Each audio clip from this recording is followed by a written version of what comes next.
Direct selling, जिसे 21वीं सदी का अगला बड़ा परिवर्तन कहा गया है, एक ऐसा माध्यम बन चुका है जो आम लोगों को असाधारण जिंदगी देने की क्षमता रखता है। 1959 में अमेरिका से शुरू हुई इस इंडस्ट्री ने पिछले 6 दशकों में हजारों बिलियनियर तैयार किए हैं।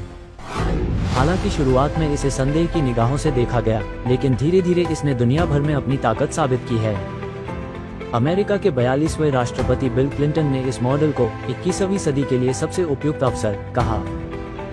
उन्होंने इस इंडस्ट्री को 21वीं सदी के लिए परफेक्टली सूटेड अपॉर्चुनिटी कहा। उनका मानना है कि नेटवर्क मार्केटिंग एक ऐसा प्लेटफॉर्म है जो लोगों को कम लागत में अपना बिजनेस शुरू करने का अवसर देता है, वो भी बिना किसी बड़े रिस्क के। क्लिंटन कहते हैं, इस इंडस्ट्री ने लाखों लोगों को सशक्त किया है, उन्हें अपनी आज़ादी दी है और ये भविष्य में और भी बड़ी भूमिका निभाने वाली है। जब दुनिया के सबसे प्रभावशाली पॉलिटिकल लीडर ये कहें कि नेटवर्क मार्केटिंग एक सही दिशा है, तो इससे बड़ी गारंटी और क्या चाहिए।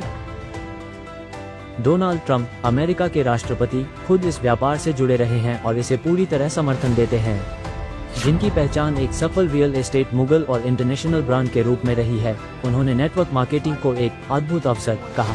उन्होंने साफ तौर पर कहा, अगर मुझे फिर से शुरुआत करनी पड़े बहुत कम पैसे के साथ, तो मैं नेटवर्क मार्केटिंग चुनूंगा। यह उस इंसान की बात है जिसने अपने जीवन में अरबों डॉलर के डील्स किए हैं। जब ऐसे सफल उद्योगपति नेटवर्क मार्केटिंग को एक बुद्धिमानी भरा निर्णय मानते हैं, तो ये किसी भी नए व्यक्ति के लिए एक बड़ा संकेत है। रिच डैड पुअर डैड के लेखक रॉबर्ट कियोसाकी, जिन्होंने दुनिया भर के करोड़ों लोगों को फाइनेंशियल एजुकेशन दी, वो नेटवर्क मार्केटिंग को 21वीं सदी का सबसे स्मार्ट बिजनेस मॉडल मानते हैं। वो कहते हैं, स्कूल हमें नौकरी के लिए तैयार करते हैं, लेकिन नेटवर्क मार्केटिंग हमें बिजनेस के लिए तैयार करती है। कियोसाकी मानते हैं कि यह इंडस्ट्री लोगों को ओनरशिप की भावना देती है, जहां व्यक्ति खुद का मालिक बनता है, रिस्क लेना सीखता है और टीम बनाकर काम करना सीखता है। उनके अनुसार, अगर मैं आज 20 साल का होता तो मैं एक नेटवर्क मार्केटिंग कंपनी ढूंढता और वहां से शुरू करता। टोनी रॉबिन्स, दुनिया के सबसे बड़े मोटिवेशनल कोच, कहते हैं कि नेटवर्क मार्केटिंग न सिर्फ एक इनकम का साधन है, बल्कि एक आत्म विकास की यात्रा है। दुनिया के सबसे बड़े मोटिवेशनल स्पीकर, बिजनेस स्ट्रेटेजिस्ट और लाखों लोगों के मेंटर नेटवर्क मार्केटिंग को आज की दुनिया के सबसे सशक्त बिजनेस मॉडल्स में से एक मानते हैं। वो कहते हैं, ये एक ऐसा प्लेटफॉर्म है जहां आप बहुत कम निवेश से शुरुआत कर सकते हैं, लोगों को सेवा दे सकते हैं और एक ऐसा नेटवर्क बना सकते हैं जो आपके लिए हमेशा के लिए कमाई करे। टोनी रॉबिन्स के अनुसार, नेटवर्क मार्केटिंग न सिर्फ पैसा कमाने का जरिया है, बल्कि एक ऐसी स्कूल है जहां लोग लीडरशिप, कम्युनिकेशन और लाइफ स्किल्स सीखते हैं। उनके अनुसार, अगर आप खुद को ग्रो करना चाहते हैं, तो इस इंडस्ट्री से बेहतर स्कूल कोई नहीं। रिचर्ड ब्रांसन, वर्जिन ग्रुप के संस्थापक, कहते हैं, अगर मैं आज शुरुआत करता तो नेटवर्क मार्केटिंग को जरूर एक विकल्प मानता। जिनका नाम दुनिया के सबसे इनोवेटिव बिजनेस आइकन्स में गिना जाता है, वो भी नेटवर्क मार्केटिंग को एक शानदार बिजनेस मॉडल मानते हैं। उनका मानना है कि नेटवर्क मार्केटिंग लोगों को आर्थिक स्वतंत्रता, आत्मनिर्भरता और लीडरशिप की क्षमता देता है। ब्रांसन कहते हैं, अगर मैं आज एक नई शुरुआत करता तो मैं नेटवर्क मार्केटिंग को जरूर एक विकल्प के रूप में देखता। जब दुनिया का सबसे साहसी और सफल एंटरप्रेन्योर इस इंडस्ट्री को सम्मान की दृष्टि से देखता है, तो ये साफ संदेश है कि नेटवर्क मार्केटिंग सिर्फ विकल्प नहीं, एक विजन है। जब दुनिया के सबसे बड़े नाम इस इंडस्ट्री को समर्थन दें, तो ये साफ हो जाता है कि ये सिर्फ एक बिजनेस नहीं, बल्कि एक वैश्विक आंदोलन है। और जब यह आंदोलन भारत पहुंचा, तो इसकी आत्मा बनी आत्मनिर्भरता। भारत में भी कई प्रभावशाली नेता इस मॉडल की ताकत को पहचान चुके हैं। स्मृति ईरानी, भारत सरकार की पूर्व कैबिनेट मंत्री, ने कहा कि नेटवर्क मार्केटिंग महिलाओं को आर्थिक रूप से सशक्त बनाने का साधन है।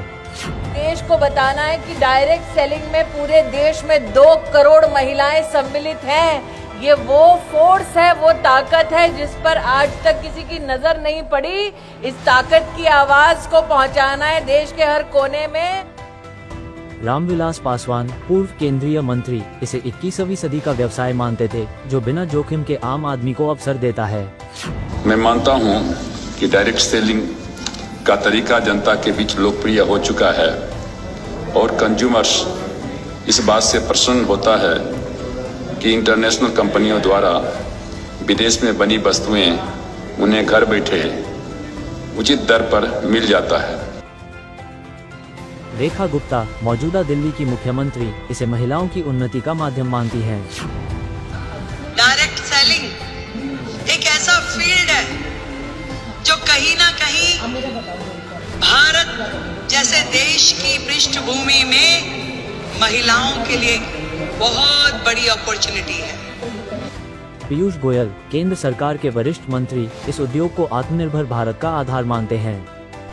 डायरेक्ट सेलिंग इंडस्ट्री ईमानदार व्यवस्थाएं भी चला रही है, हमारी माता बहनें बेटियों को नए अवसर दे रही है, नए नए तरीके ढूंढ रही है, जिससे समाज के हर वर्ग की जरूरतों को हम पूरा कर सकें। जब अंतर्राष्ट्रीय आइकन से लेकर भारत के नीति निर्माताओं तक हर कोई इस इंडस्ट्री की ताकत को स्वीकार करता है, तो अब बारी है देखने की कि भारत में इस बदलाव की अगुवाई कौन कर रहा है।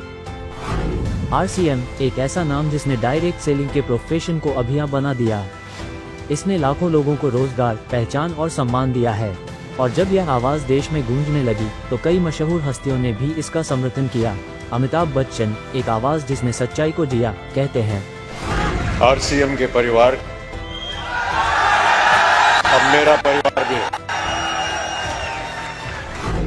डॉक्टर किरण बेदी, देश की पहली महिला IPS अधिकारी, इसे एक सिक्के के दो हिस्से जैसा संतुलित मॉडल मानती हैं। ये उदाहरण है आपका, आपने कर दिखाया है। इसलिए मैं आपके तमाम परिवार को, आपके तमाम RCM को, आपको धन्यवाद करती हूँ। सानिया मिर्जा और शमन जोशी जैसे आइकन्स भी आज इस आंदोलन की गूंज में अपनी आवाज जोड़ चुके हैं। जय RCM! जय RCM! और ये सब कुछ संभव हो पाया एक विजनरी लीडर की वजह से। आज RCM की ये यात्रा, ये बदलाव और ये जन आंदोलन सिर्फ एक सिस्टम की वजह से नहीं, बल्कि एक दूरदर्शी नेतृत्व की वजह से संभव हो पाया है। एक ऐसा लीडर जिसने सपनों को सिर्फ देखा नहीं, बल्कि उन्हें एक दिशा दी। श्री TC छाबड़ा जी, आपका विजन, आपका संघर्ष और आपका विश्वास आज लाखों परिवारों को रोशनी दे रहा है।